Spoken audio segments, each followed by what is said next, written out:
Hi guys, this is a very sad update on my Hoya SPAFF Burtoniae.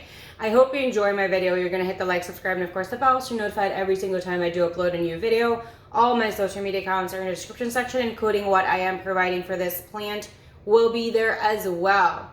Okay, so this is an update on that, and as you can see, she only has three developed leaves and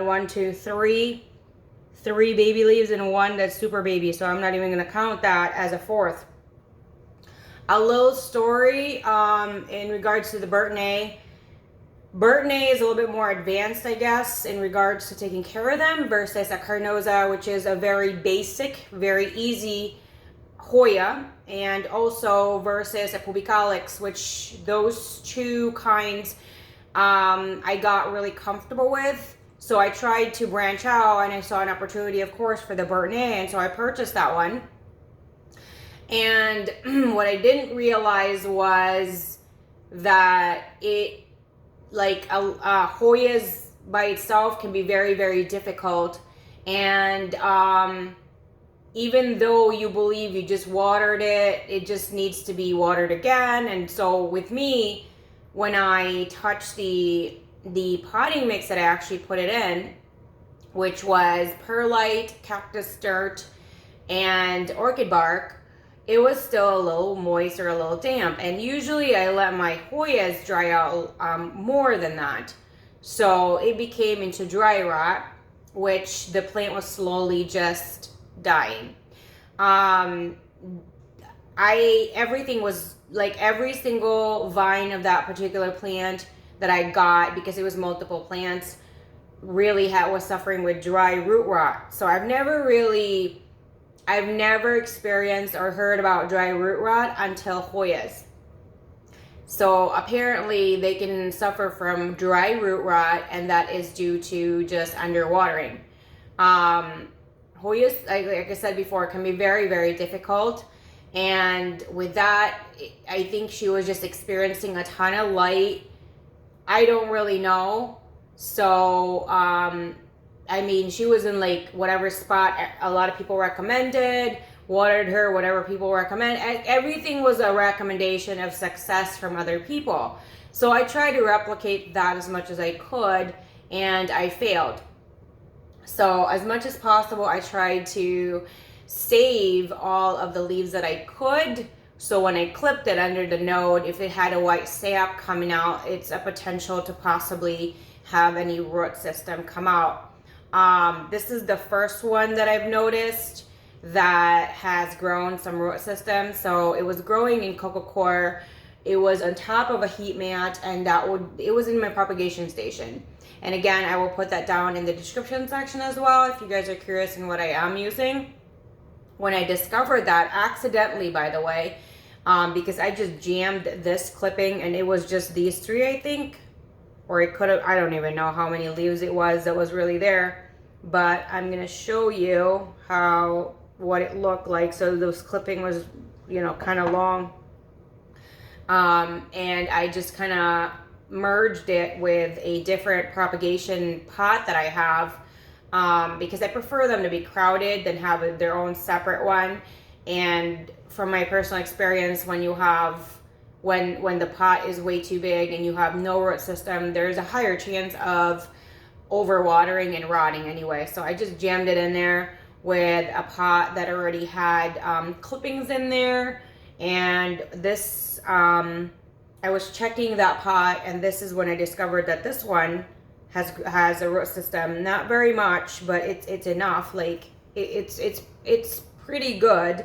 So I decided to separate her and put her in a 2-inch pot. I actually just did this today when I discovered we had one of these mason jars that's really small. I don't even know the size. So what I did was this is my homemade pond. And I really do worry about her toppling over and ripping her roots, but I prefer her to be in pond. And I want her to acclimate in pond, because that's just how I'm going to grow my Hoyas now, is in pond and in self-watering pots, because I honestly, that's the only way I know how to grow my orchids, and they're epiphytic plants. which means that they are climbing plants and actually prefer more in the drier situation and not really be stopping in water. And they get a ton of nutrients through their leaves, and they're you know, like growing on trees. So that's why I did that, because I'm very successful in semi-hydro in regards to my orchids. And since my new Hoyas, or newer Hoyas, versus the one, you know, my Carnosa and my Pubicalyx, the ones that I recently acquired, I'm just gonna put them in self-watering because it just seems like they thrive better in that situation. So that's what I'm doing, and I just wanted to show you guys this and document it. And I don't even remember why I didn't really document the update on propagating the clippings. I think I was just very overwhelmed and very sad about it. And I don't really know if they're gonna grow into anything.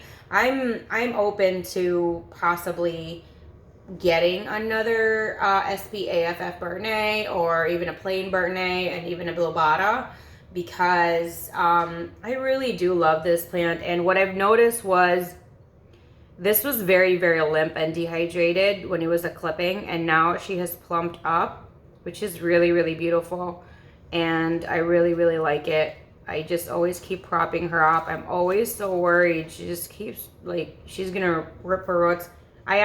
She's actually leaning on a pot like this on my propagation station, so she stays upright like that. And hopefully she doesn't, like, keep swaying too much that the root system is ripping every time. I water this one before the pot when the top part is completely dry, so about every 2 days, because this is a 2-inch pot. And she does sit on top of a heat mat, which is always constantly hot, which is on 24/7. And the LED plant lights are on minimum 12-hour days. I would say minimum 11 to 13, minimum 12, those kind of hours. Sometimes it can be longer, just depending on the day. So because it's that much, you know, equipment going on, I was watering her every 2 to 3 days. As soon as the top part is all dry, I did that. Has to be 100% dry on the top, which is just homemade pond. But now, because she has a reservoir, I will still do that system. But what I'm gonna do is check the bottom to make sure it's empty. And of course, the top has to be also dry.